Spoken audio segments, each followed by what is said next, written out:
Γεια σας από το MyPhone, στα μικρόφωνα ο Ibreza STI, σε ένα ακόμη νοσταλγικό άρθρο στο οποίο υπάρχει και βιντεοσκόπηση. Για το βίντεο αυτό έχει χρησιμοποιηθεί το καλύτερο κάμερα phone της αγοράς μέχρι την επίσημη παρουσίαση στην αγορά του Nokia 808, το οποίο δεν είναι άλλο από το Neo 8. Η συσκευασία του 500 σας θυμίζει κάτι? Η συγκεκριμένη συσκευή ανήκε στα TAF τηλέφωνα της αγοράς, τα οποία αντέχανε σε δύσκολες συνθήκες. Πολύ φτωχό το πακέτο της αγοράς. Ένα αξεσουάρ το οποίο υπάρχει ακόμα στα χέρια μου είναι αυτό, το οποίο προσαρμοζόταν στο τηλέφωνο για τη στήριξη του τηλεφώνου στον καρπό. Βέβαια είχε ένα μικρό ατυχηματάκι, όπως βλέπετε.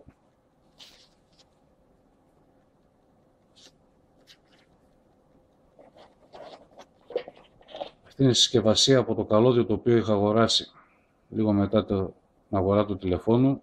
Το 6215 είναι η τιμή της, το αξεσουάρ. Έτσι, για να θυμόμαστε ότι κάποτε η Nokia βαρούσε τις τιμές στα αυτιά και δεν είναι τωρινό φαινόμενο κάποιων άλλων εταιριών. Δυστυχώς, όσο και να έψαξα, δεν μπόρεσα να βρω την απόδειξη της συσκευής. Έχω στα χέρια μου αποδείξεις από 3210, 3310, 6600 και άλλες συσκευές στην πορεία. Αυτό δεν βρέθηκε. Το πιο πιθανό είναι να επαληθευτεί ο νόμος του Μέρφυ και μετά την παρουσίαση του άρθρου να βρεθεί. Anyway, καλώδιο σύνδεση στον υπολογιστή, CD με οδηγό, βιβλίο οδηγιών. Πριν περάσω στη συσκευή, ένα μικρό quiz, μια και το βρήκα. Ποιον θυμίζει κάτι αυτό? Τι μπορεί να είναι?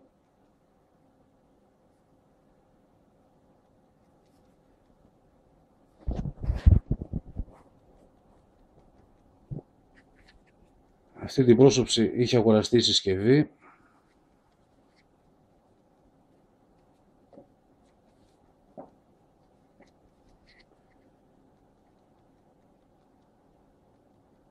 Λάστιχο γύρω-γύρω και σκληρό πλαστικό για να αντέχει. Καπάκι για προστασία της θύρας επικοινωνίας με τον υπολογιστή. Το πάνω κομμάτι της πρόσωψης, ταλαιπωρημένο λίγο από δική μου ποιότητα καθαρά και όχι από πρόβλημα μια αντοχή συσκευής. Το πληκτρολόγιο, το οποίο ήταν πολύ σκληρό και δύσχριστο, αλλά ακόμα και τώρα βρίσκεται σε πάρα πολύ καλή κατάσταση και λειτουργικό. Η μπαταρία της συσκευής, άλλες εποχές, made in Hungary. Η Κίνα τότε ήταν άγνωστη προς την Nokia. Η ίδια συσκευή ήταν κατασκευασμένη στη Γερμανία.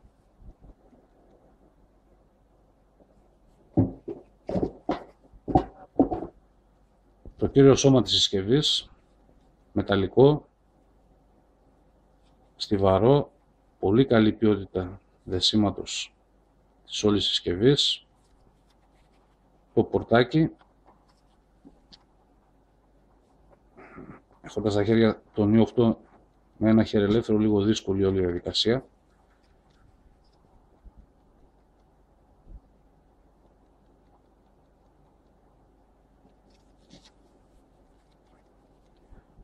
Το συγκεκριμένο πορτάκι είχε γύρω-γύρω ένα είδος κολόδους ουσίας,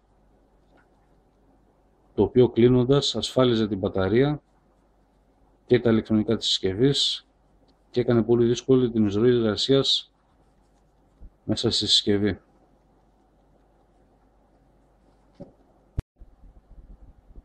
Μια αναγκαία διακοπή για να δεθεί η συσκευή, γιατί με το ένα χέρι ελεύθερο δεν είναι δυνατόν.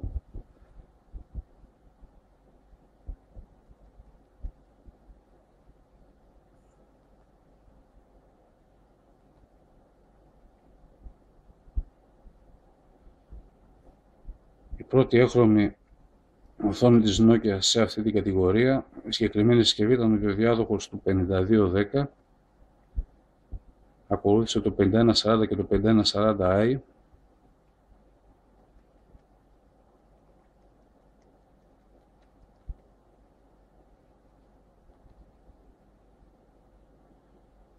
Η δυσκολία στην πληκτρολόγηση που λέγαμε ήθελε πολύ νύχη.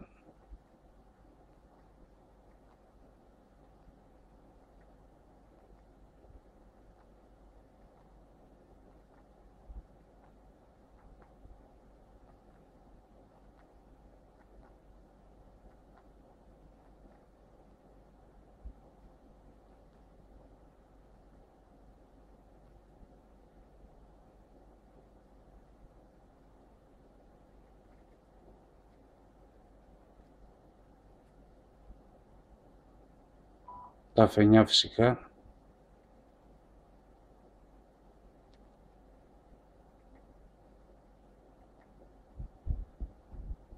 Απλό μενού. Τίποτα το σημαντικό.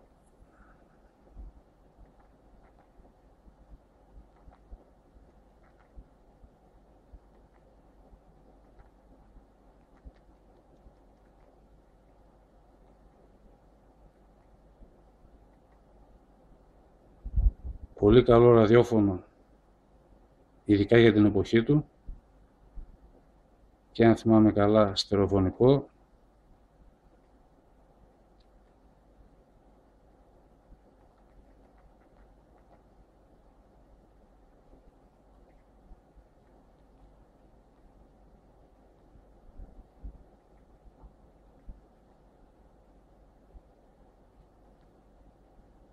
Υπέρυθρες GPRS επιλογές που υπήρχαν για συνδεσιμότητα.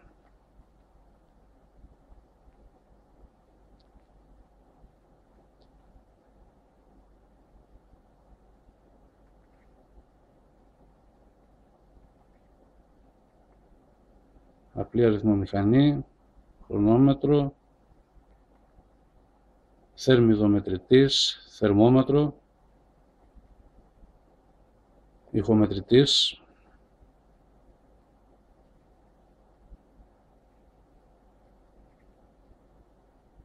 κάποια από τα χαρακτηριστικά που κάναν τη συσκευή να ξεχωρίζει ή τουλάχιστον να της δίνει έναν ενδιαφέρον τόνο. Άλλες εποχές. 463 KB ελεύθερη μνήμη.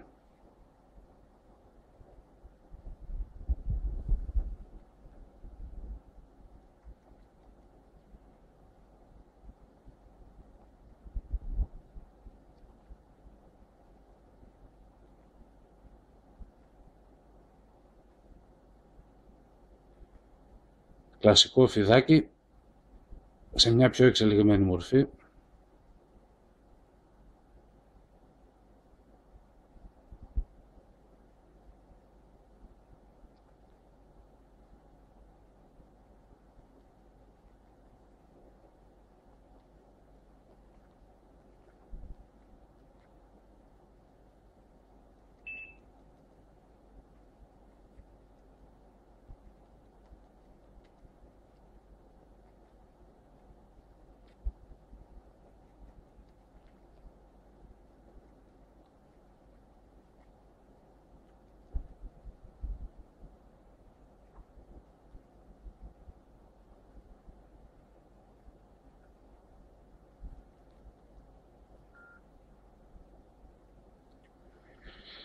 Ναι, εντάξει.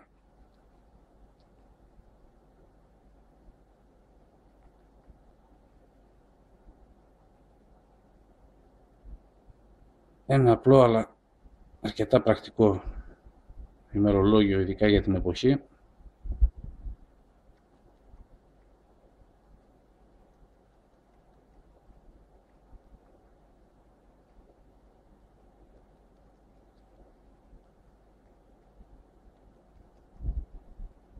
Έκθεση η οποία ήταν για φωτογραφίες, ήχους, κλήσεις, ό,τι τέλος πάντων μπορούσε να χωρέσει σε αυτή τη τεράστια χωρητικότητα που είχε η συσκευή, ούτε καν μισό MB. Πού είμαστε και πού φτάσαμε.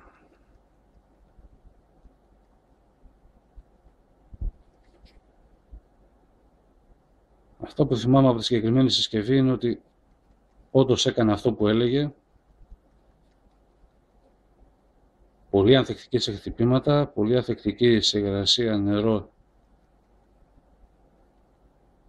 και γενικά σε οποιαδήποτε δύσκολη συνθήκη. Η συσκευή, όπως φαίνεται, τη χρησιμοποιούσα μέχρι την τελευταία μέρα σε πολύ δύσκολες συνθήκες εργασίας, χωρίς να καταλαβαίνει απολύτως τίποτα.